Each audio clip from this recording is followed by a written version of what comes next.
Essex Selectboard to order for Tuesday, January 19th, 2021. Are there any agenda additions or changes? Tammy?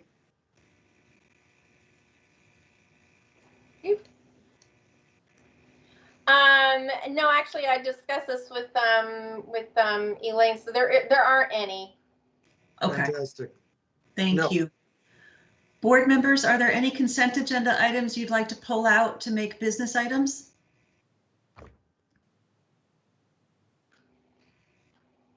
Sounds like that's a no, so we will go ahead and move on with the agenda. Now we're at the point of the meeting for public to be heard. That's for residents who are in the audience who wish to speak to the board on items that are not on the agenda. If you'd like to speak, you can raise your hand or you can indicate in the chat that you wish to speak. Is there anyone in the audience tonight who wishes to speak on something that's not on the agenda? I see Betsy Dunn's hand. Go ahead, Betsy. Oh, thank you very much. So I have a question about the daycare that's in the merger. I had a friend who came in that was asking me about it because I had no idea that the village daycare that we are merging has a priority system. And she was wondering if the priority system is going to be trashed so that everybody will have the same access to get into the daycare, because I'm sure they have a limited number of slots. And if it's a priority, the people who've been there will be able to get in and the other people won't. So do you know anything about that? Sure, I can give you a brief answer at this time. Yes, if we merge the child care program that the EJRP runs would extend throughout the entire town. And in fact, it's in many respects already extended due to COVID. So we would probably continue that. And as part of merger, residents of the town outside the village would no longer be considered non-residents. So they would be able to sign up as at the same time as residents. Evan has his hand up. Why don't I turn it over to Evan? That is correct. Now, it may take a little bit of time to integrate the town outside the village into the system, but that is our goal. And we will work together, both entities, to have enough space in the program and enough teachers and aides to be able to make that happen. That's our goal. So, Evan, that means that the people who are there currently using it wouldn't be prioritized to be in it next year, if should the merger go through. The people who want to be in it will be, it's a first come, first serve. Betsy, I'm sorry, you broke up. Could you start from the beginning? Yes, thank you. So the people who are there currently, in the past, they've always had priority, she said, of getting in. So is that going to be ditched and it's going to be a first come, first serve? No. The people that are already in the program have their slots. It is when there are openings. So if everybody stays in it, it won't be open to any new people. I'm sorry, go ahead. So that if none of the people there have kids who are graduating to go into kindergarten or aren't moving away, then there will be no slots and nobody else can get in it. No, that's not accurate. So okay, that's what I'm trying to understand. Yeah, I understand. So if you're in the program and your kids are there, we would have no reason to remove you. What we are trying to do is remove the barriers from people outside of the village, which would be the town outside the village.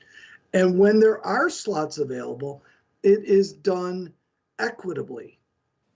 Currently, the village would get first priority of an open slot. In the future, that open slot is an open slot, and it is done by who is at the top of the waiting list.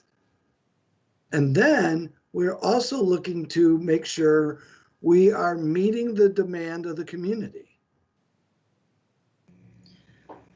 Pat, go ahead. I see your hand is up. Yeah, apologies. I don't feel the need to necessarily jump and add a lot more stuff. Just I do have some familiarity with the mechanism from the old school board prudential committee days, which did oversee that preschool program at EJRP. So Betsy, yes, that's correct. There is no circumstance though where a graduation occurs where no one moves on from that program. That preschool program is designed so that it has all ages within it. So there are always new slots opening up because there's always a movement. Those who are in it don't get kicked out or removed, or I would not imagine so in any sort of merger scenario, but there will always be new slots that open up in that because it's just how the program is designed. From year to year, there are always new slots opening up in it. Yeah, thanks, Pat. And you know, I hear in your question, Betsy, some concern that there might be capacity issues with the system if we merge. And I want to echo what Evan said, that we are going to do our best to meet the capacity demand and make sure that we have enough instructors in classrooms and slots for the kids that need it, in no matter where they reside in the town. Okay, thank you. Does anybody else have a question for the board that is not on the agenda?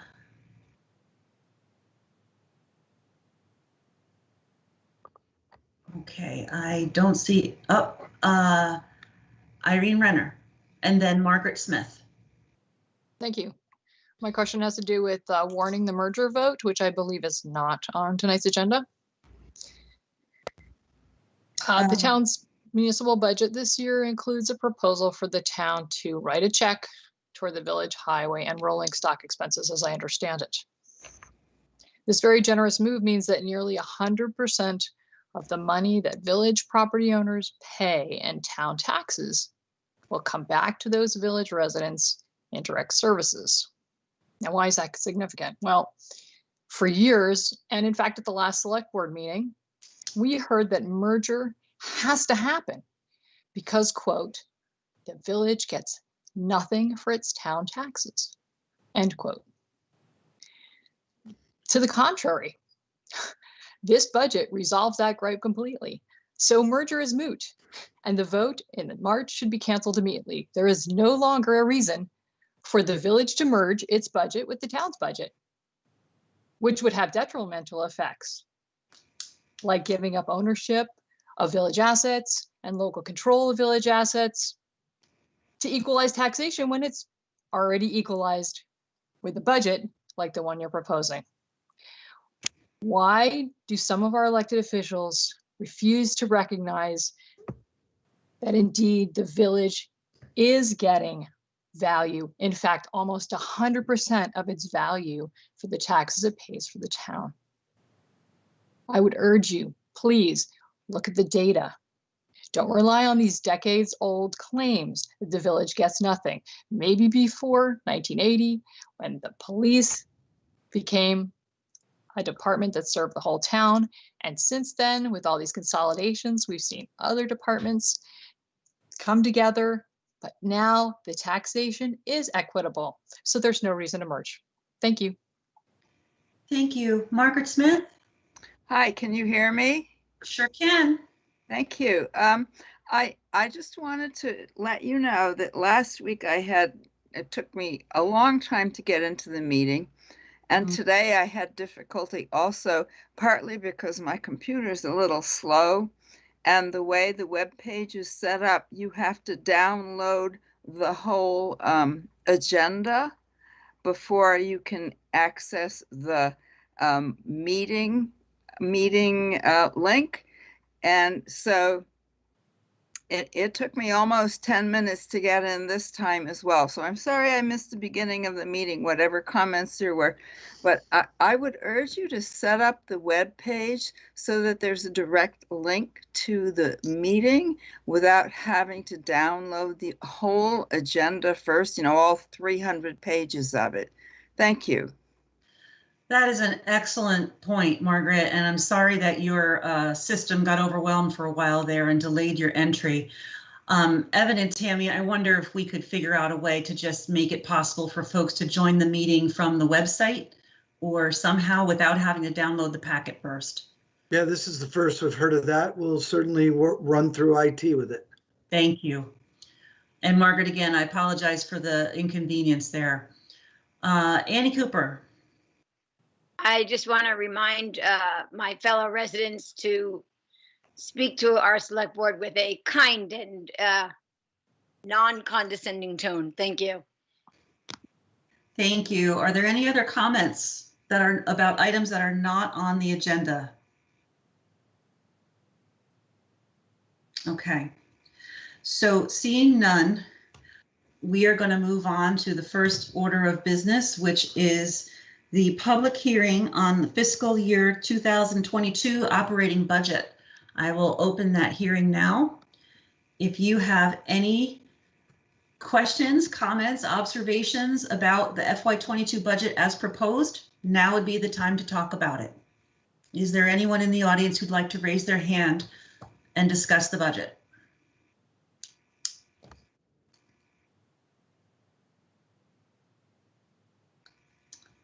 Betsy.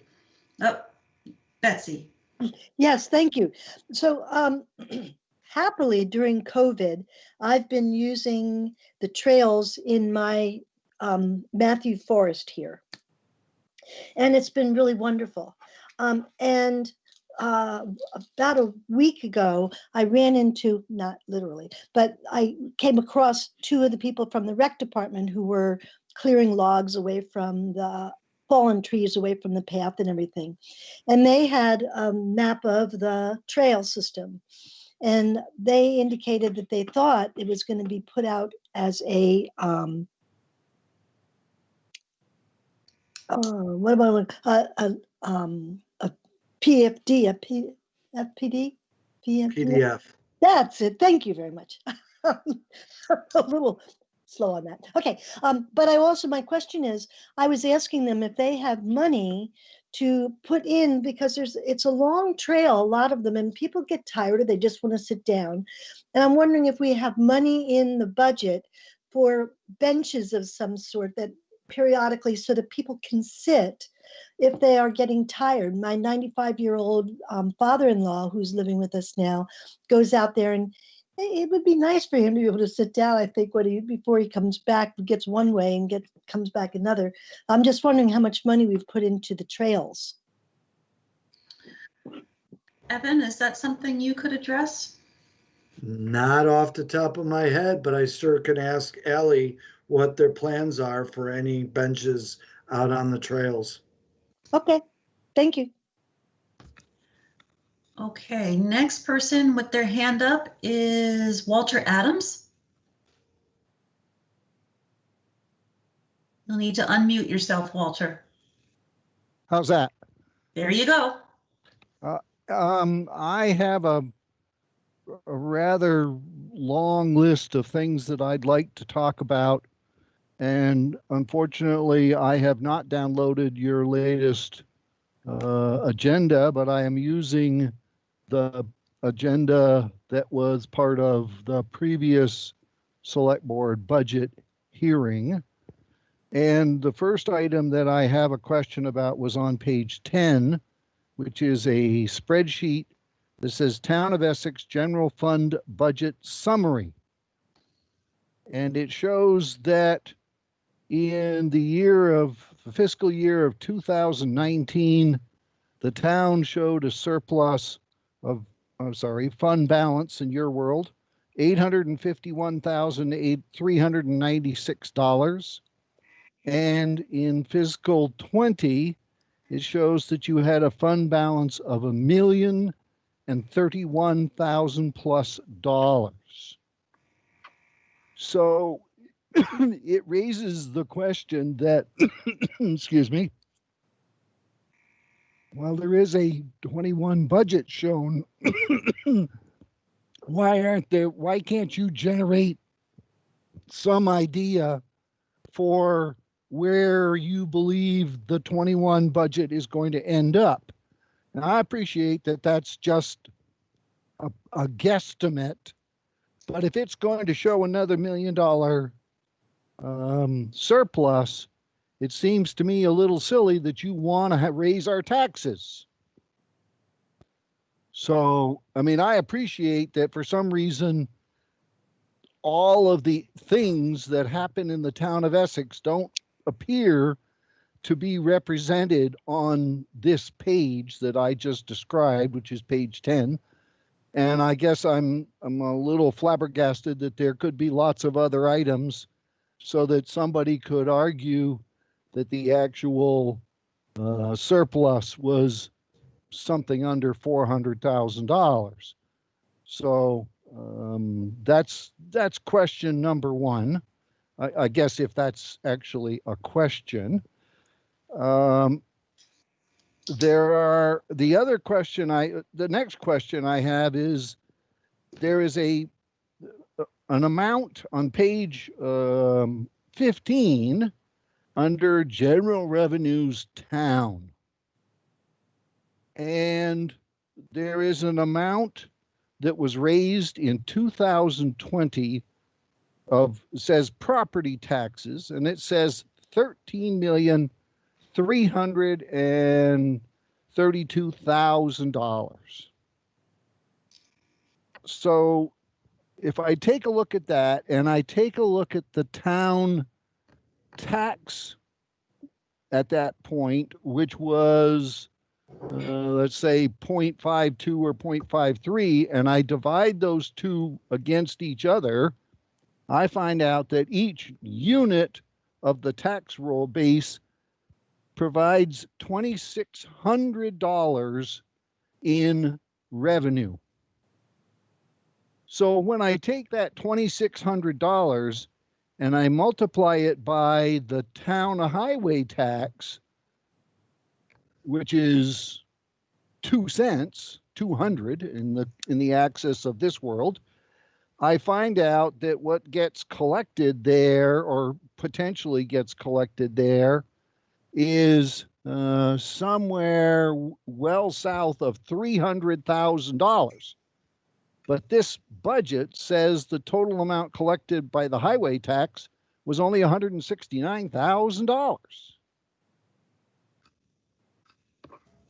So I was wondering if someone could explain to me what happened to the other $130,000. Walter, if this would be a good point that Sarah Macy, our finance director, has her hands up. I think she'd like to address your questions, if that's okay. That's fine. Okay, go ahead, Sarah. Thanks, Elaine. Hi, Walter. Hi. I just wanted to point out that highway tax. I think that you are thinking about the 2-cent capital tax, which is charged to the entire grand list, and that goes to fund the capital fund, which is the capital budget we're going to be talking about later tonight. The highway tax that's in the general fund budget is approximately 1 cent. It's 0.011, and it's charged currently just to town outside the village residents. And we're proposing in the FY22 budget to eliminate that. Does that help answer that question? So now if I were to look at my town tax bill, I see that there are 4 items on that tax bill. One says town tax, one says highway, one says capital fund, and one says tax abatement. Tax agreements, it should say. Well, it says tax, whatever it says. Right. I assume what that is that you've given somebody an abatement of their taxes, and that we are making that up somehow. Yeah, actually, so that's the town vote. The town voted to give veterans, disabled veterans, more than the $10,000 reduction in taxes that the state allows. And so the town voted at a point in the past to increase that to $40,000. So those tax agreements are making up the education taxes that we still have to pay on the amount that the voters decided they would exempt for veterans above and beyond what the state exempts. Okay. When So now if my number is correct, the 2,000, if each digit is worth $2,649, then the capital fund, the 2 cents for the capital fund, is raising well north of $500,000.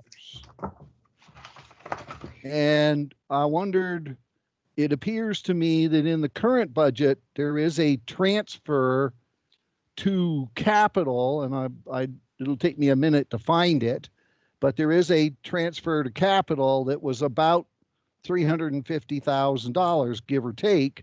So what happened to the rest of it? So the capital fund is a different fund than the general fund. So we're looking at just the general fund now. Later tonight, we're going to talk about the capital budget. It's the capital budget that gets funded with that 2 cent capital tax and those additional operating transfers to capital. So you are correct. The 2 cent capital tax raises more than $500,000. And that goes directly into the capital fund. In addition to that, there are transfers out of this operating budget that also go to the capital fund to support that. So in essence, this capital fund has millions of dollars in it. I mean, if you're putting $300,000+ away for the past or more, because I think it originally was started out being about $300,000, but obviously as the tax base has grown and the budget has grown, that 2 cents is now a significantly bigger number. So you're telling me that a fund must have millions and millions of dollars in it. So as of June, my estimated ending balance for the current fiscal year in that fund is going to be about $2.5 million. And there are a great number of projects that fall under different categories like buildings, road reconstruction and highways, parks, paths, stormwater, and equipment that all have, a number of projects in them in that capital fund. So of that $2.5 million, all of it is earmarked for specific projects, except about $250,000. Okay, well, that I guess I understood that it was going to get spent for various sundry things. So I guess I don't have any major problem with that. So right now, anyway, I don't know if I want to sit around for 3 hours and get to your capital fund. Unfortunately, I probably should, but I don't know as I want to. So then at some point along the way, somebody decided that they needed to justify why there was first of all, let's get back to some of the real issues here. The first is that even though I argued a year ago that there was a $5 million slush fund here, nobody wanted to admit that. Well, I'm glad to see you finally admitted that there is, in fact, $5 million kicking around. So that's nice to hear that somebody finally admitted that. Excuse me, Walter. Yeah. I can't let that go by. Could you be more specific, because that's a pretty big accusation to make of the select board? I'm not. No, that's exactly I sat what at you a said. budget hearing So, and said there is $5 million here, and why are you nickel and diming us to death by raising our taxes every year when you've got this pile of money sitting there? The same argument exists today. You decided earlier this year that you would be nice to the town and only raise our taxes by some little tiny amount. Now, it would appear that you actually made it zero. At least that's what this document would suggest, and not 0.01 something percent. which I argued was you didn't want to break the string of 10 years where you've raised the taxes. So the other issue, what I see is that so you didn't raise the taxes, and my guess is that you're still going to have a very nice surplus this year, even though you won't tell us that because you don't provide us any opportunity to see where you might be coming out.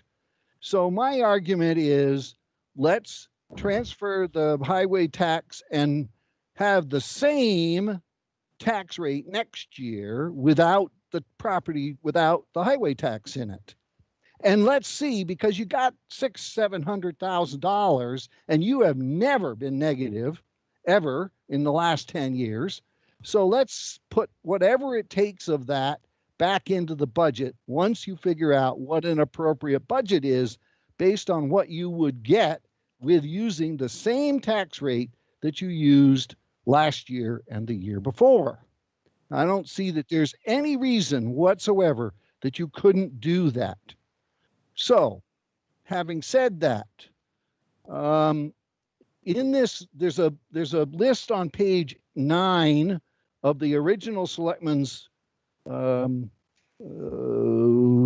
agenda for the last meeting that offered a list of places where the fund balance was going to be assigned. And I would argue that the vast majority of those items, like $3,386 for dog food, were in the budget. They are not something that you needed to take out of the leftovers to cover. That money was there already in the budget to do it. So why are you taking it out of the surplus? The other question that I wondered was why you have a line item that says assigned for future tax reduction. You put $93,000 there. What's that for? If you've already said we're going to reduce the taxes in 21 by 100, we're going to reduce the taxes in 20 by 100, which was apparently we already did, which I find hard to believe if we had a $700,000 surplus that you needed to reduce that number by 100. But regardless, and it appears that the transfer to capital is only $371,000, and yet you've already admitted that the thing brings in $526,000. Well, where's the rest of that money going? Sarah, So can I ask you to- that's another group of items that I see as being completely unreasonable in terms of how you spend my money. And it really is Excuse me, Mr. my Adams. money. Excuse me, Mr. Adams. I'd like to ask Sarah to pop in once more just to talk about fund balance and how we assign fund balance. Sarah, would you mind talking about that briefly? Yeah, not at all. And also, I think, so Walter, I know you're working off of the original transmittal. Since that time, we have increased the amount of fund balance to offset the taxes in FY22 to a total of $409,500. So we are proposing to use up some of these fund balance categories that you were referencing, including a portion of that assigned for future tax reduction. The canine supplies item in particular, the police department sold a motorcycle and during the year FY19 and asked the select board to assign those funds specific for canine supplies to help fund that program as it's a relatively new program. And the select board agreed to do that. And so that's why that one is included here in the fund balance. To Elaine's point, so every year at the end of the year, we take a look at where we finished after the auditors are finished with the financial statements. The board has a policy that unassigned fund balance won't exceed 15% of the upcoming budget, which we make sure that that is funded because that is really specifically for the Government Finance Officers Association recommends that you have 2 to 3 months worth of expenses set aside for emergencies and unforeseen items. And then items on top of that, the board hears recommendations from staff about where the fund should be assigned to. And the policy is that anything else goes back to the taxpayers. And so as you'll see in this year, of the FY20 amount, staff recommended that 600,000 of that go back to the taxpayers. And one of the reasons why I included that in this memo was your comments last year. So I hear that you don't feel heard, but I do want you to know that I did hear what you had to say and took it to heart in preparing this year's budget. Yeah, well, I appreciate very much that you did that. However, I think when you start out with a budget that's $600,000 too much, probably you're giving me $600,000 or allowing me some tax relief for $600,000 sounds like a wash to me, and I really didn't help myself very much. So I'm going to read through a few items that I wondered about as I read through all of this. And I have to admit, I did not listen to your meeting the other day when you had your meeting. So maybe some of these things were addressed along the way. So on page 8 of the original documentation, there was a discussion under the finance director's office of the fact that the money that had been set aside for the reappraisal, about $750,000, got increased by almost $70,000 this year to $815,000. But I don't see any discussion about why that should have happened. I can answer that one very quickly for you. So those are funds that we're paid by the state, and the state pays them specifically for the purpose of reappraisal. Therefore, they're restricted by the state, and we do not have control over what goes into that pot or what it's spent for.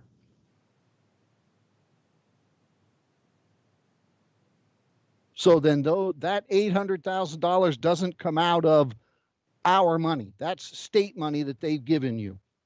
That's correct. Now, we could talk about how the state gets that money, but that is not your town property taxes. Right. No. It's not my town property taxes. It's So therefore, income taxes. Yeah. So therefore, if you say to me, I've got $2.2 million left over, I don't have to worry that 800,000 of it is for the budget. But that's what you said in the language, was that the surplus, the excess money, $800,000 of it was assigned to this budget. Well, that's not true. That's a separate fund somewhere and has nothing to do with the day-to-day cash that was listed on the other page when you compare expenses against costs, against your revenue. So I guess I think that's kind of, shall I say, sneaky. Maybe in my mind, be a but better word. That's only me. So so the other, on page 2, there was a discussion about the tax rate comparison for the years 18, 19, 20, 21, and 22. And it says that the general fund plus the highway tax rate is some number. And I guess the question I ask is, if you're going to do a comparison like that, why doesn't it include all the items that appear on my bill? I guess I don't understand why you wouldn't purposely say, okay, I want the client, I don't want to confuse the people in the town by presenting a number that says the town tax rate for the year 2020 was 0.5177, when he goes and looks at his bill, the number is 0.5399. Mr. Adams, that's because everybody's property value is different from each other. So we can't do it that way. It's the tax rate by your value that's by the assessor is what your taxes come out to. This is the tax rate. It has nothing to do with what my property is worth. Sir, it is the number that my property value is going to be multiplied by. Sir, we're happy to try to answer your questions. Keep going. So then I'm sitting here going, the next item I had, see if I can find them, is I'm a little, there are a couple of things that came up here that confused the dickens out of me. The first was, it appears to me that if there are 20,000 people in the town of Essex, that the current recreational budget would amount to about $75 or $80 per person. Yet I'm assuming, and that of course includes the village people, and I'm assuming, because I didn't see anything in the town rec department budget that said income from the village or the pool expenses for the village, I'm assuming that they're also spending money on recreation. So I'm assuming that this community is spending somewhere in excess of $100 plus fees for a recreation department. That just seems like a stunning amount of money. I guess I don't quite understand how this town can justify spending that kind of money. And it just surprised the dickens out of me to see that amount of money. So that was my next item. The next item that I found, which I thought was pretty interesting, let me go back to my little list, was a discussion. There was a discussion about needing to add another person, or in fact, to make the assistant, or maybe it's the deputy manager's position full-time.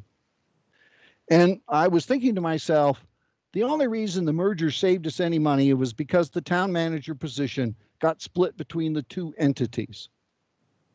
And then there was a discussion further on that said not only is there a half-time town manager, there's an assistant town manager that's full-time, and there's a deputy manager's position that's half-time that you now want to turn into a full-time position. So suddenly we need 3 managers to run the town.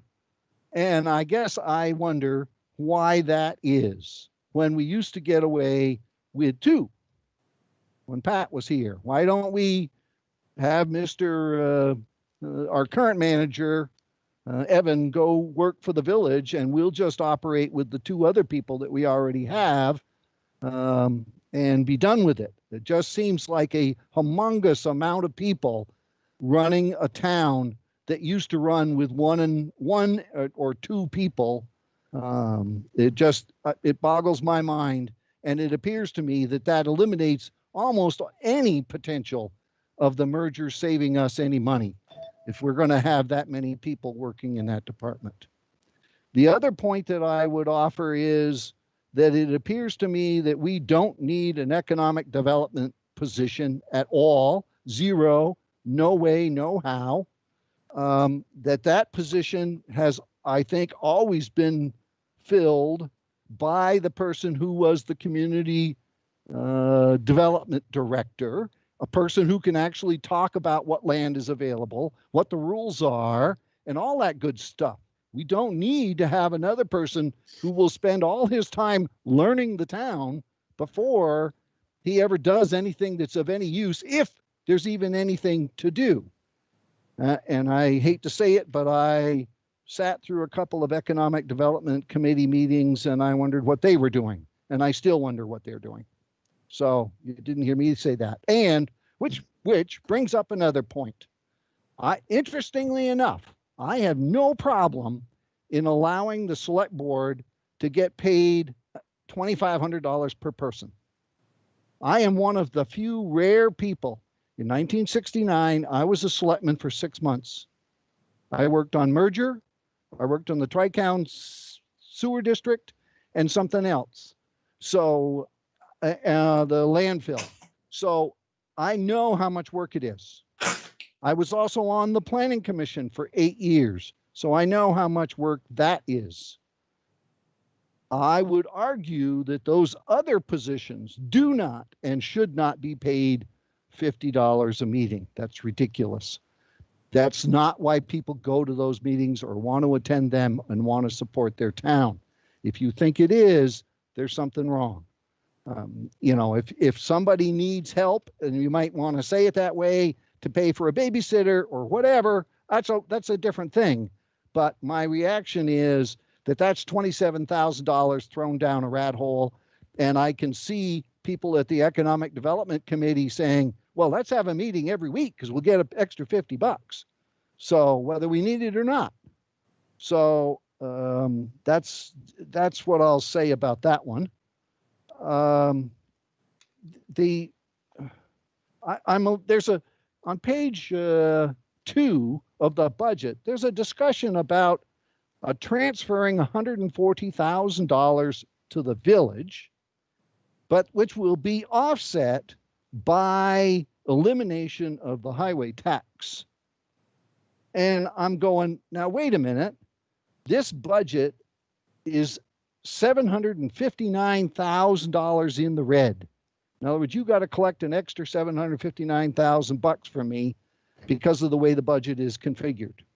So that $140,000 you're giving to the town represents 18% of that $759,000.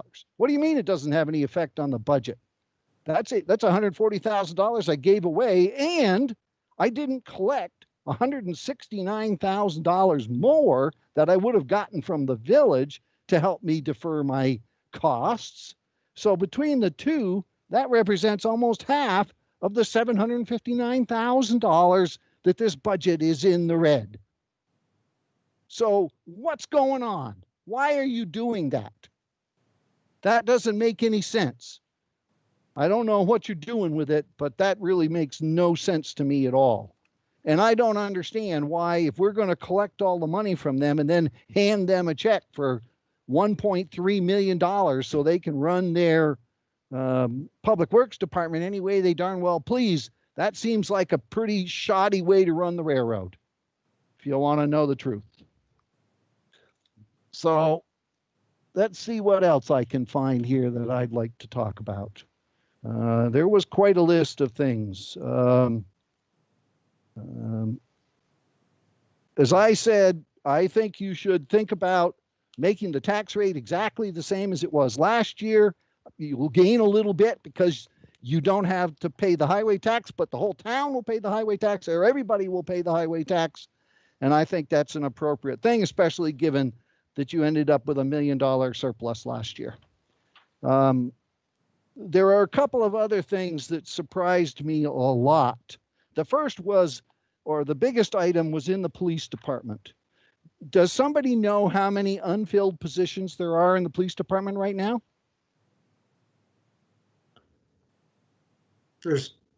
I believe it's at least 3. Yes, exactly. Each one of those positions is worth $100,000. Yes, sir. So let's take 2. First of all, let's keep 1. So in case you find the minority person that you'd like to fill one of those positions, that you can find it to fill. You can't even seem to find. Hey, I'm sorry. I'm sorry. Mr. Adams, let's not. Mr. Adams, you are out of line. Please ask your questions about the budget and we will answer them as best we can, but we are not going to be making disparaging remarks about people of color in our police force. Thank you. What did I say? You made a comment that we should go find a minority to fill one of the positions. You've already identified that you would like to find a person of color to fill one of the positions at the police department. I saw that there's extra recruiting money in the budget to make that happen. I have no problem with that. I'm just saying that if there are 3 empty positions, let's keep 1 and put 2 others. Let's take the 2 others back. Those 2 positions have been empty for years. Well, we appreciate your clarification on that matter, sir, but please let's keep to the questions you have on the budget. We have quite a few other people waiting to speak. Okay, let's go to the information technology section. There's a listing of technology subscriptions and licenses for $51,000. Of that, $40,000 is for the conversion of every person who works in the town offices to Office 365, as opposed to whatever version of Office occurs on their current computer? I can answer your question, Mr. Adams. That's actually not the conversion for everyone. There's 1 or 2 departments left that need to be converted. Office 365 requires an annual subscription fee. So in order to use the Microsoft Office products that everybody uses, there's an annual subscription. I understand how it works. So the question is, how many people are we talking about doing here? What I'm saying is that there's not that many more that need to be converted, but every single person who uses a computer has to have a subscription to Office 365. And so that will be a recurring annual charge. Right. So if in fact, let's just say for a moment that I bought a brand new copy of Office every year, it's about $250.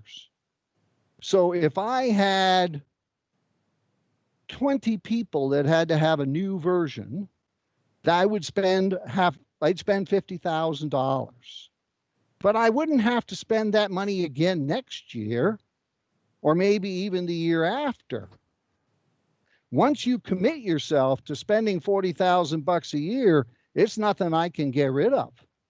Mr. Adams, it's a subscription. We have to pay it every year. I understand how it works.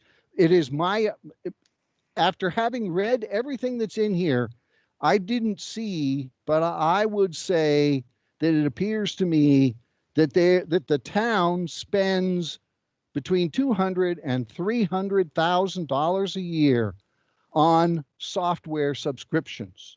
They're all over the place. It seems like everybody's got one. You want 2 new ones in the town offices. You got one for something to help you with the support of the agendas, and then there's another one that goes with that Civics Plus thing, or Civics whatever that is. I mean, I don't see any justification for those. Yes, you may find that it saves it. My guess is it's not going to save you a bit of time, and suddenly I have a $3,000 a year bill that I can't get rid of because somebody still has to enter all the information into the machine. So I just don't see how you can justify all of those kinds of things that are going on. The other issue that surprised me, if I go down to the police department again, I find that I looked at the various pieces of the police department, and I see that the police investigations department investigations unit cost me $689,000, and that the police dispatch cost me almost as much, $557,000. So to man the dispatch office for 8,000 hours, 8,600 hours, it cost me $587,000, which is, what does that work out to be? $75 an hour? That seems like a pretty unusual amount of money for somebody who's doing dispatch work, sitting at a desk. And I can understand why, if there's going to be some statewide or Chittenden County-wide dispatch, although from what I hear, that seems to have disappeared. So I guess that's not going to happen. In total, I look at this list and I say to myself, I think that you should multiply that tax rate by the amount you think the taxes are going up, and then I think you should get serious about this budget, because I see that there is no good reason for the vast majority of the increases in people, and certainly increases in some of the spaces and items that I see, and I'm really frustrated that you don't seem to, that we seem to be spending money like it was water because you have a pail full of water so that you can. And I guess if you did a better job budgeting and you didn't end up with a surplus every year, this would be a moot issue. You wouldn't be trying to do this because you don't have any way to do it. So Mr. I'm Adams, do you very have frustrated. Mr. Adams, do you have any additional questions for the staff? Because there are other hands. I will, if I have, I will raise my hand again. Thank you very much. For sharing your thoughts. Annie Cooper.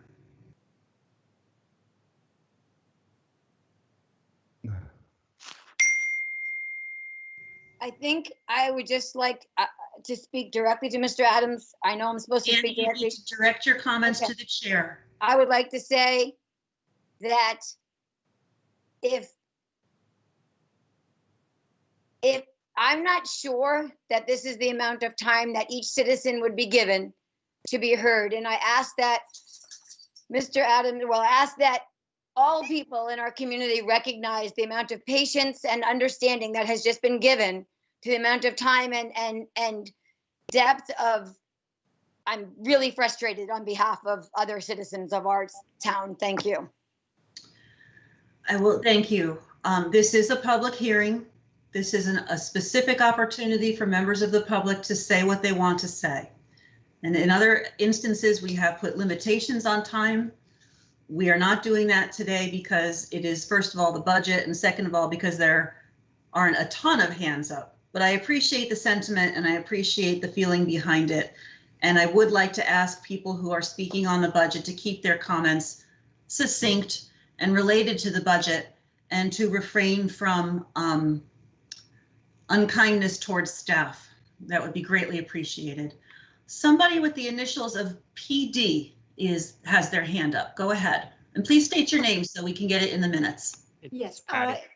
Patty Davis, and Oh, I just okay. wanted to say that it took me about 20 minutes to get on. I only use a tablet since I retired. I don't have a full computer anymore. So I'm sorry, I missed the beginning of this whole meeting. I just wanted to say, it sounds like education is definitely on the budget and on just the whole merger process when it comes to our finances. My suggestion would just be, because I missed public to be heard, to just ask, would you please, in the essex.org website, essex.org and essexjunction.org, if you like, just so everybody can see it, would you please kindly post the video from January 15th that the town outside the Patty, village. we're having a discussion on the budget at the moment. Do you have I questions? know. Well, I know. I didn't know if you were going to talk about information, but that We'll might be talking clarify a about lot of people's questions. Thank you. We'll be talking about information later on in the meeting. yeah. Talk about informational. Okay, Not well, that I much wasn't longer. sure, so. Thank couldn't you. get on. Thank you. So there's 3 more. So, okay, Mr. Adams, okay. Board members, I'm going to ask you to hold off because we are in a public hearing. I want to have the public speak first. So I see that both Dawn and Vince have their hands up, but I would like to have the public speak first. And also, Mr. Adams, you are the only person with your hand up at the moment in the public. I'm happy to let you speak again, but I do need to ask you to be brief. I will be very brief. Thank you.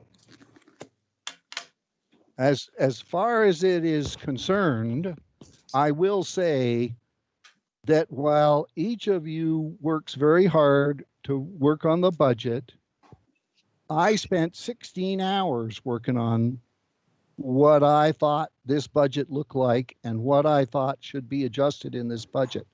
Now, I'm sorry that I don't have some nice little list that I can hand you because I'm not sure that that would really accomplish anything. But I do know that I did spend an inordinate amount of time working on this, may well be more than most of you did. So other than sitting through a day-long meeting, that's all I had to say about that, because I want people to understand that I didn't spend 5 minutes just looking at this budget. Thank you. Thank you for sharing that. Okay, Vince has had his hand up for a long time, and then Dawn. Go ahead, Vince. Hey everyone, I just wanted to clarify a point that Mr. Adams made about subscription-based software services versus buying software that you have licenses to and you install yourself. So for smaller IT, and just to give you a little background, I work in IT. I've worked at IT at the hospital. I work at a small organization. And subscription-based services like Office 365, it's not just Office that you get with Office 365. You get your email through Microsoft. So they handle and manage all of your email. They handle and manage like a file server for you, like called OneDrive, which is a place for putting files that, people in the town generate. So like if, Tammy needs to get a file over to Sarah, she can put it in OneDrive and post a link to Sarah. To set all that infrastructure up, what we call on-premise, like in our data center, it makes it more expensive in the long term to actually do that when you calculate in like man hours of our IT staff and like the infrastructure required that we have to buy to make all that stuff happen. And then all the security that we have to do on top of all those services that we stand up ourselves. And so software as a service for like smaller IT organizations like the one that our town runs is usually more beneficial than kind of standing up your own way of doing things. So like from my professional opinion, and I'm not giving this as a board member perspective, but as like an IT member perspective or a person in the IT community, I think it's a good decision for smaller organizations to go with that like software as a service based model that gives you that email, that gives you those file stores, that gives you the rest of Office with it. Because it just makes it lowers costs in the long term for all that other unnecessary equipment and hours that your people have to put in to set all those services up themselves. For larger organizations, it definitely makes sense to use your own infrastructure to set up those kind of things. And I've worked in both large and small organizations, and I've seen both used effectively. But in my personal opinion, as an IT professional, I think the town is doing the right thing by moving to a subscription-based service. Thank you for sharing that perspective, Vince. I appreciate it. Dawn, you had your hand up earlier. Did you still want to speak? I'm good. It was people's mics were not muted and I could hear their conversation. So thank you. Ah, okay. Okay. Are there any other questions or comments from the public during this public hearing on the FY22 budget?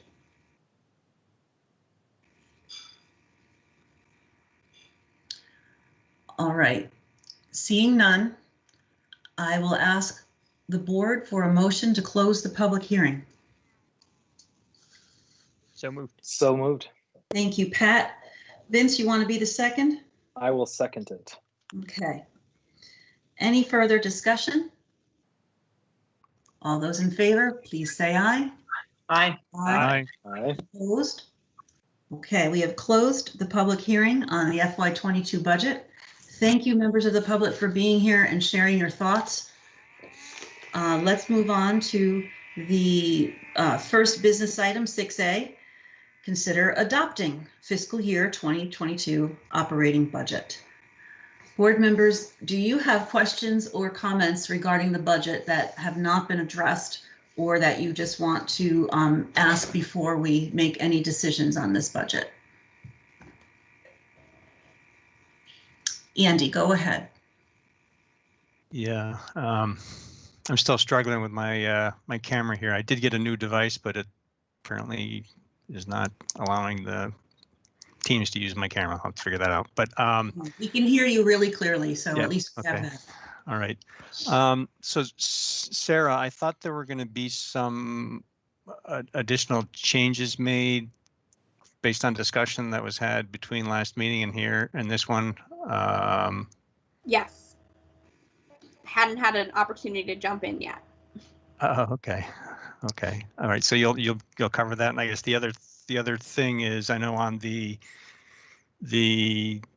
the fund balance amount that's listed in the document that was included in this agenda was 400,000, and I thought we had said 402,500. So I just want to Yep. make sure. We had So, said okay. 409,500, and what I did is I broke out, Tammy, could I have the screen, please? Or can I steal it? I guess I could just steal it.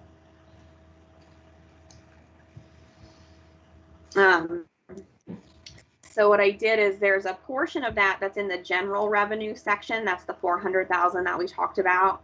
But then we used fund balance in a couple of other specific ways, the other 9,500. And what I did to stay consistent with the way I was displaying items this year is that I moved those specific revenue line items into the departments where we were offsetting the expenditures so that it was a 1-for-1. So that was $5,000 in the select board budget.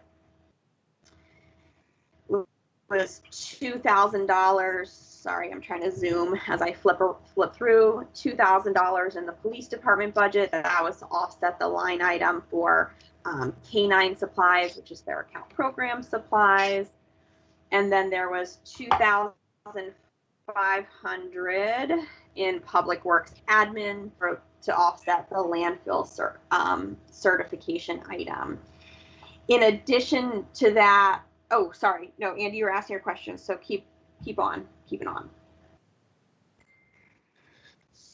So you I guess my question was, in the memo it says 400,000, and I thought the specific amount that was in the motion that Patrick made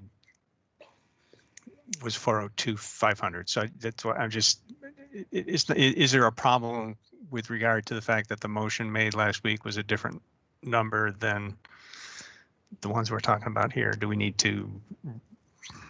Well, I'm sorry, I didn't look back to that. I don't think there's a problem because the board hasn't adopted the final budget yet.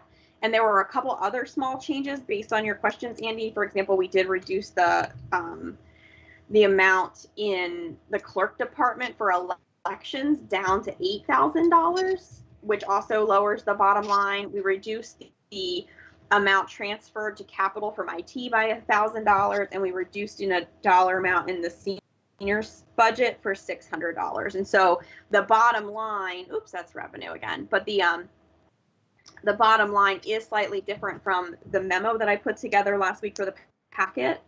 So when we adopt the budget, that, I have a new number here, and I don't think that that's a challenge. I don't think that's an issue unless but I've been wrong before. So Sarah, are you saying that the 15,971,720 is the number we should have in the motion when it gets to that point? Yes, please. Okay. Thank you.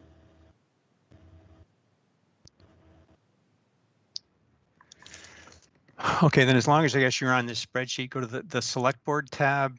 It looks like things were rearranged here where you took the stipend money and put it into board member payments. That's correct. Yeah. And just because I want to be clear here, some of that was also moved into Social Security. So the actual amount we would be paying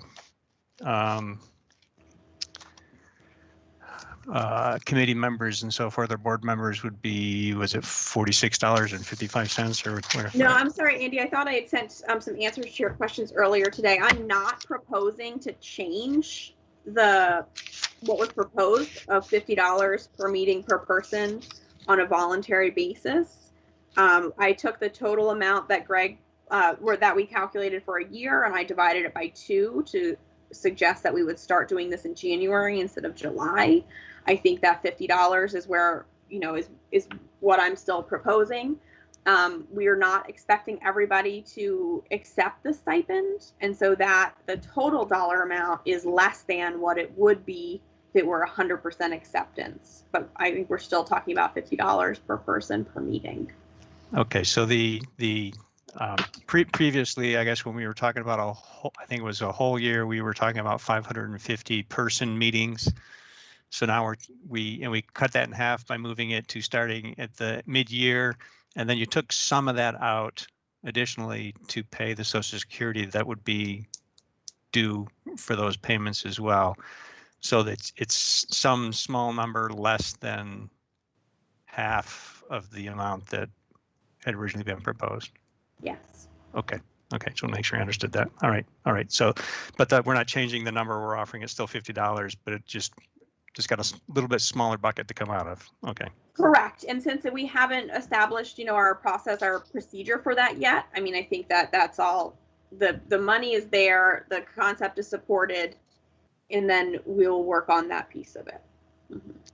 Okay. All right. Thank you. Andy, those were all your questions?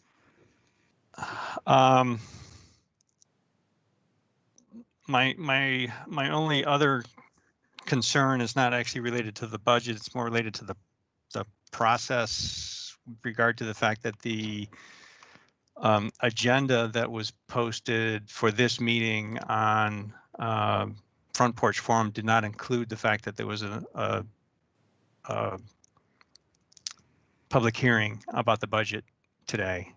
Right. And so I don't know whether we should have a discussion about whether we need to have another public hearing or whether there's time to. That's. No, I appreciate your catching that, and I'd like to have that conversation, but I'd like to just make sure that all the board members have had their questions answered about the budget itself. Dawn or Vince or Pat, do you have any outstanding questions regarding the budget? No, I don't have anything beyond what Andy mentioned. Okay. Nope. So Andy, you're absolutely right. And you had also mentioned at our workshop that because we voted to change to Australian ballot, there may be residents who aren't quite aware of that fact and are not remembering that the annual meeting will be informational and not an opportunity to amend the budget from the floor. And so you had suggested that we add another hearing, which is not a bad idea at all. So I'd like to see, board members, do you agree that we should add another opportunity for the public to comment and ask questions about the budget? And if so, Evan or Tammy, can you recommend the date that hearing would be held? I believe it would be. Tammy, do you have that date? We run up against the publication of the annual report. And I think there's one date. Tammy, do you have that date handy? Yep, bear with me. I'm trying to get my hands on it. It coincides with another meeting that's already on the books. I believe Tammy mentioned at one point that it could be the same day as the public hearing for the capital budget, which would be February 1st. That's what I had suggested, only because you have to warn that, and you have those dates already in place. So if you wanted to do that, that would flow nicely with your calendar. Okay. So board members, do you feel like that's a good opportunity to give the public one more chance to review the budget and come back and ask questions? I see Dawn nodding. I see Vince nodding. Okay. So Andy, thank you for asking that. And so what that would mean is tonight we would not approve the budget. We would approve it after the next hearing. Is that correct, Evan? That sounds correct. Okay.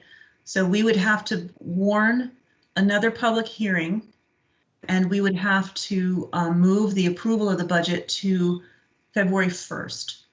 But we can't go past that date. That night, you would have to approve the budget.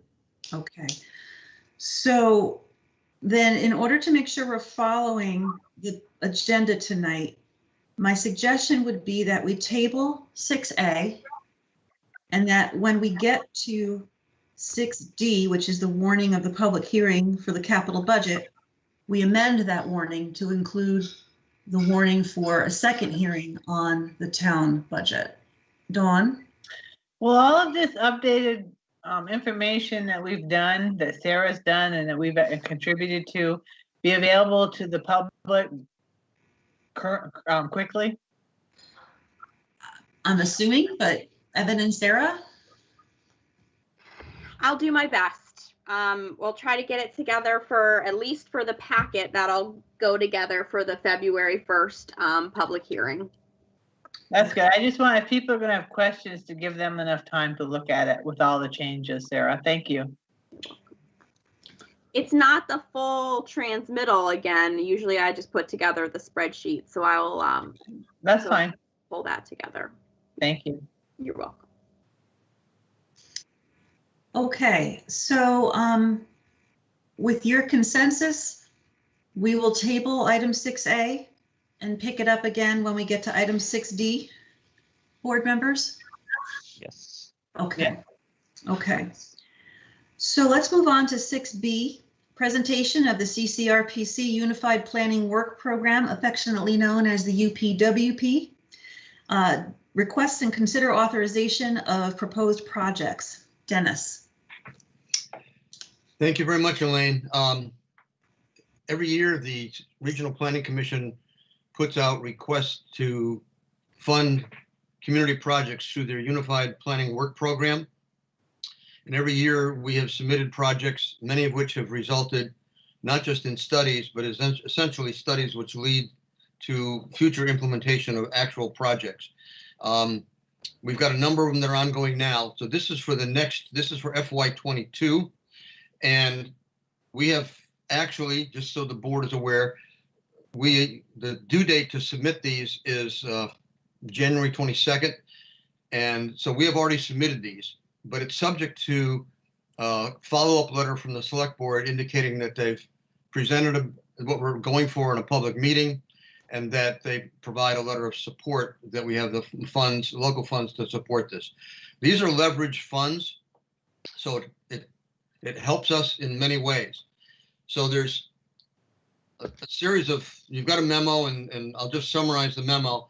There's really 4 elements to this list this year. One of which is, as you know, there was an ETC plan done, but even before the ETC plan by the town community development office for further development in the town center area. Basically, if you want to, it extends farther than this, but I think of it between Billy Butler Drive and Old Stage Road as the prime area. And one of the things that was looked at in there was, how do we make Route 15 safer for drivers and pedestrians? And this is a conflict along the entire route of Route 15, essentially from the Cirque Highway access ramps all the way over to Sand Hill Road.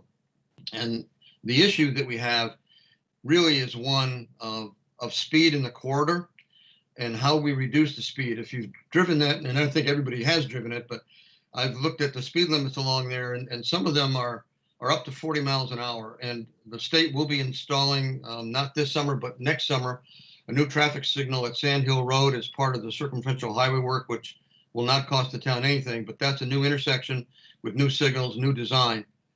And in my view, that's kind of where the community starts as far as the built-up area. And it will have a pedestrian crossing at that location with the signals. And what we need to do is look at, number one, how do we reduce the speed? How do we make it safer? How do we make that zone more friendly towards both residents and businesses? How do we make those crossings safer? How do we make it, it's not lit well with overhead lighting. If development's going to occur there, we need, besides the ETC, a good plan for Route 15. And Route 15 is a state highway. And at this particular point, I'm pressed hard to remain that as a state highway and not take that over as a Class 1 roadway. It would be very expensive for the town to take over, given what is in there in terms of signals and stormwater. And I think that we can make this corridor much safer if we look at how far we can work with VTrans to safen up the corridor and reduce speeds. To do that, you need a study. And that study should be done by an independent third party and not by town staff. And it's a partial planning study and it's a partial traffic study. And there are, the CCRPC has people and staff as well as consultants who are actually quicker and better doing it than we would be. We could do it, but it's much easier to do that way. We've asked for that part of it is a $25,000 project with $20,000 in CCRPC money and $5,000 in local money. And we do have money in our budget to cover that local share. So that's project number one. It's a combination scoping, planning, and probably transportation study. The second project is one we got 2 grants last year. As you know, stormwater is funded both by the town and the village, with the major projects coming through the capital fund. And with our permit requirements that are on the board, there's many things we have to do.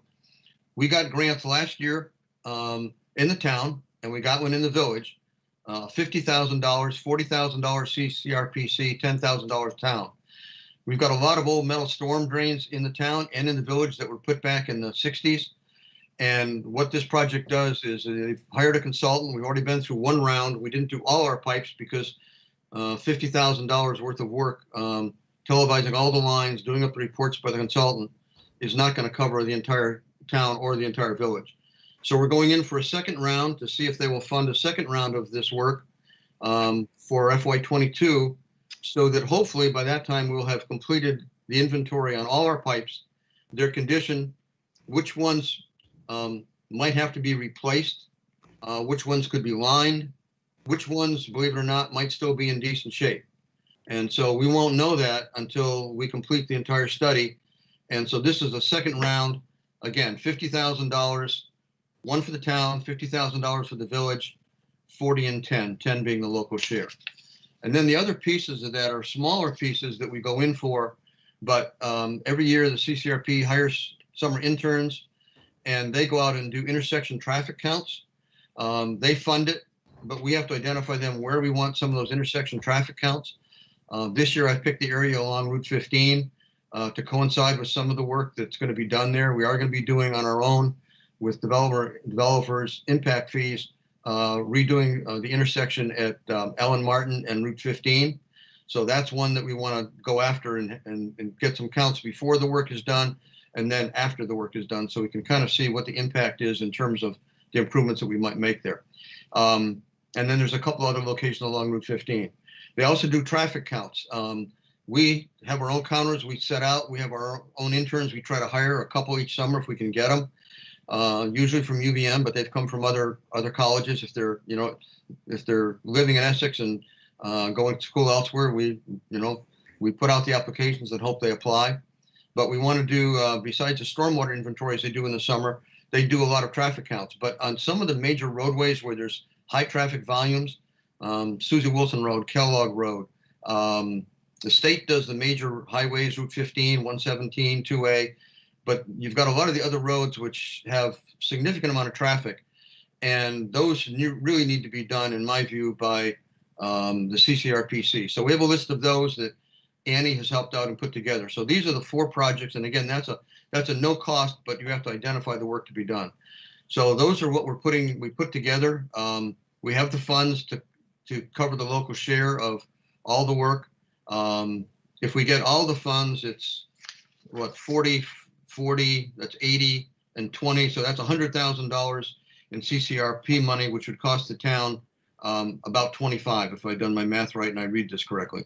So it's a good deal for the town. It gets work done that needs to get done, and a good portion of that cost is carried by the CCRPC. We won't know if we get these. These are applications, but we'll request them and then see where it goes. And with that, I'll be quiet. Dennis, thank you. This is a great example of how our participation in CCRPC really benefits the community and our budget, and to supplement our staff with expertise. Board members, any questions or comments on the UPWP?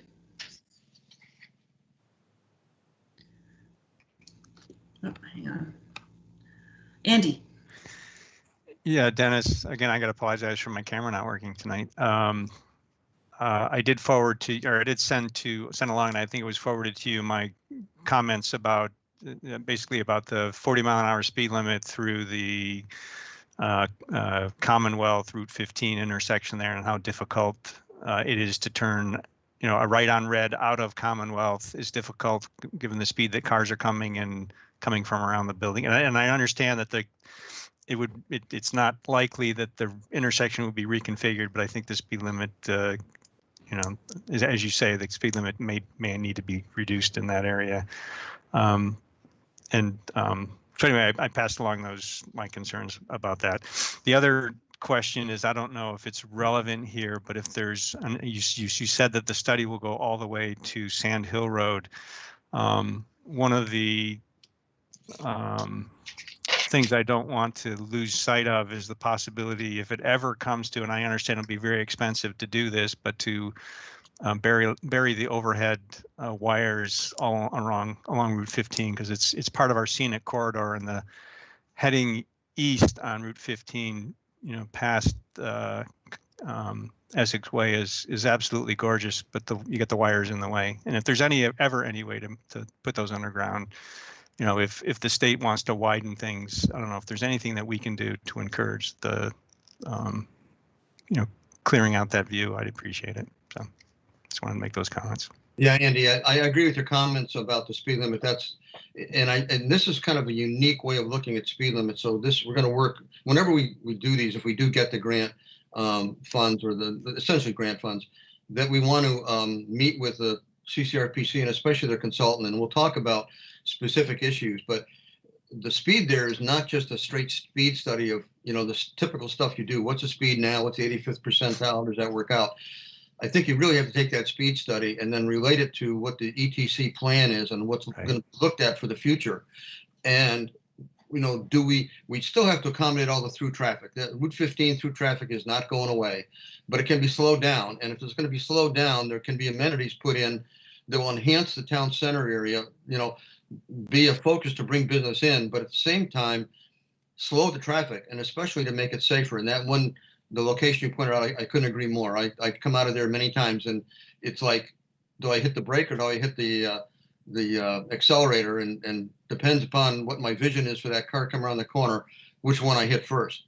So I think you're absolutely right on there. I think the other piece that can be done, there's two ways to work the lighting piece. One is we can approach, our staff can approach Green Mountain Power directly and just get from them some indication of, if we were to put the power underground, what kind of, what level of cost are we talking about? That we can do separate from the study, or we can include it in the study. And I think if we get this, we'll talk about that. And if there's a cost associated with doing that, it might be just cheaper and easier for the town to get that answer directly. Make it a part of all the work that's going to be looked at for up in Route 15, but it may not have to be a part of the study. So I will bring that up and we'll see where that goes. And if it doesn't fit within the context of the study, we'll do it separately. Okay, great. Thank you. Thank you. Vince, Pat, or Dawn?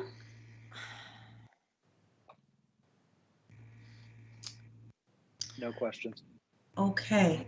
So before we decide to vote on this topic, there's some members of the public who wish to speak. So with the board's permission, I'll open the floor. Board members? Okay. All right. Go ahead, Betsy, then Patty, then Margaret.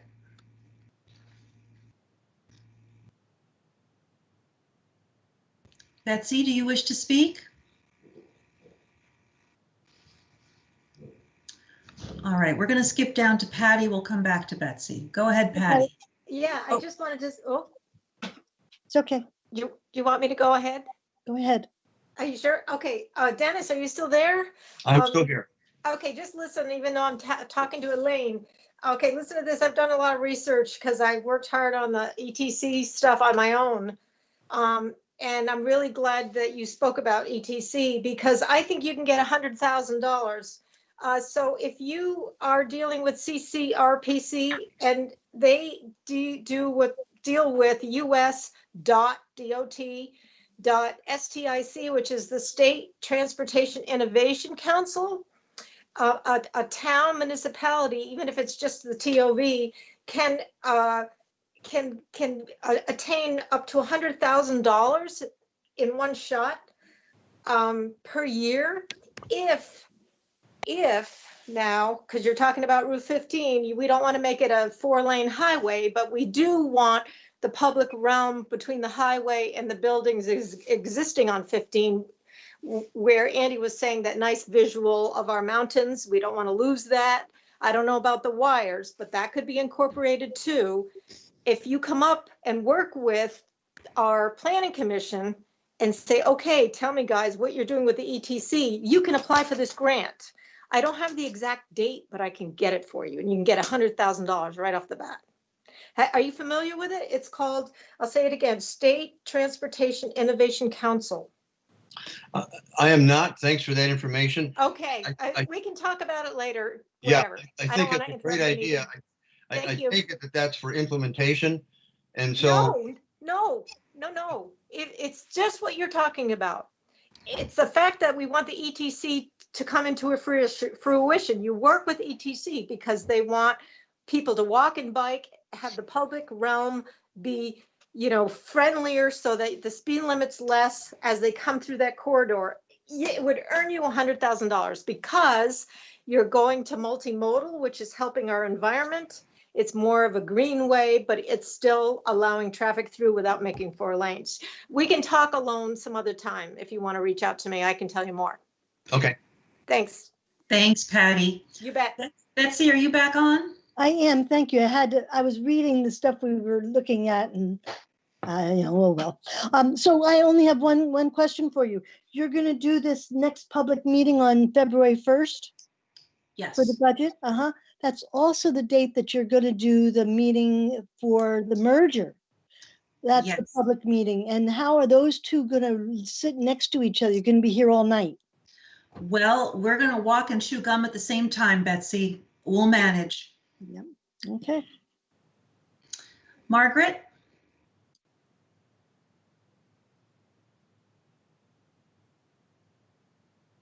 Margaret, did you have a comment?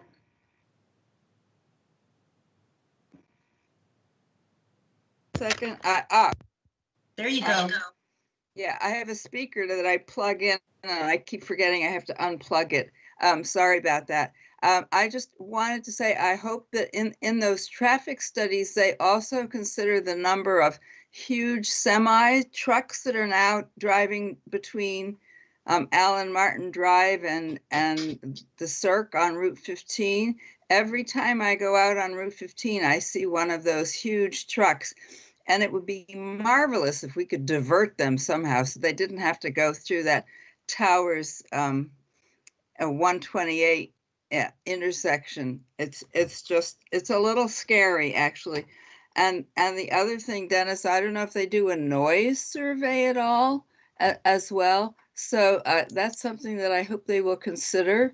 And I'm just concerned when they put that light in, which I know is needed at the corner of Sand Hill and Route 15, that it's going to really gum up the traffic, having another light so close to the Towers Road light. Anyway, those were my comments. Thank you. Thank you. Okay, thank you. So we are going to bring it back to the board at this time. Board members, we have a recommendation for a resolution in the packet for this to authorize Evan to sign the letter on behalf of the board for the UPWP requests. Would anybody like to make a motion for that purpose?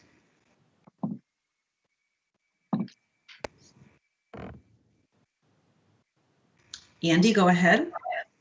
Sure. I move that the select board authorize the unified manager to sign the letter on behalf of the select board in support of the UPWP requests. Second. Thank you, Dawn. Thank you, Andy. Any further discussion? All those in favor, please say aye. Aye. Aye.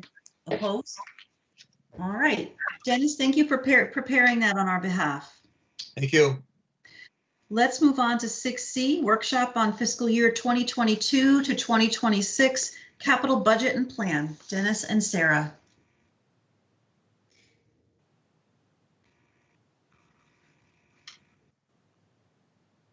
So Dennis and I, we didn't rehearse, but maybe I can, Dennis, if it's okay with you, Yeah, I didn't know if you want to do an overview, Sarah, and Drew, a quick one, and then I'll kind of answer any questions my people have about projects. That sounds like a good plan to me. So I'm going to share my screen. I was just going to say that I just encountered a technical problem, so glad you are. Okay.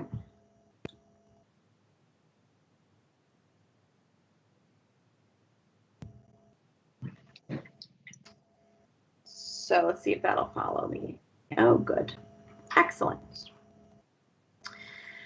So what I have is, I know some of the board members picked up binders that Dennis and Chris put together. Thank you for doing that. And I have everything in this PDF file that was in the binder. So we're all looking at the same things if you're looking at it in paper or on the screen. I think a few things in the back might be in different order, but it's not going to change anything. So I'm going to jump right into an overview here. Oops, that didn't. There we go. This is what I'm looking at is the funding schedule. And so this is a high-level summary of what we're anticipating bringing in and spending in each of the large categories. And the large categories are buildings, highways, equipment, park facilities, paths, stormwater, information management, natural resources. The undesignated row is listed on this as well. As part of this capital budget, we do talk about water and sewer capital projects. Those are separate from the governmental activities capital. The governmental activities capital is funded with the 2-cent capital tax, which we're estimating to be coming in at $538,580 in FY22, based on our average grand list growth. The current general fund budget has $437,000 of operating transfers in. That's $1,000 less than what you're seeing. All right, you can see my mouse in the second column because we did just decrease the IT one by $1,000. There are some additional funds that come in to fund some of these projects, primarily from grants in the stormwater section and somewhat in the highway section. We also get developer fees or impact fees for new developments that come in as well. Our total estimated spending for FY22 in governmental activities is $1,079,856 and $400,000 in water and sewer. I'm going to scroll back up to the top. Here, this is the section in your binder if you're following along the FY22 or the 2022 capital project list. And so this is going to go in order of existing projects and show each of those columns and a brief description, which ties into the more detailed pages in the back of the building, the back of the binder. I'm looking at the word building here, and this is probably kind of small on your screen. But I guess. I can jump in, Sarah. I think that, you know, we've got various categories. If you go back to your first screen that lists kind of just the categories of projects so people understand the boxes we put them in. And you can see there's a whole bunch of things there. But there was a question earlier that Walt Adams brought up that I wanted to point out, because I think there needs to be an understanding sometimes of where, you know, it's not just the 2 cents. The 2 cents, you know, is shown there that comes down to the $580. That's the 2 cents. But there are other funds that come in, and those funds that come in, for example, and I'll give you an example. If you go up to equipment, there are funds that come in as transfers from the general fund. We buy all our vehicles, and that's across every department, out of the capital fund. We do not buy them out of the operating fund. And the reason is that we want to keep taxes so they're not, at least this portion of the taxes, so they're not jumping up and down every year when we have to buy a big piece of equipment. If we have to buy a new grader, and that's coming up shortly,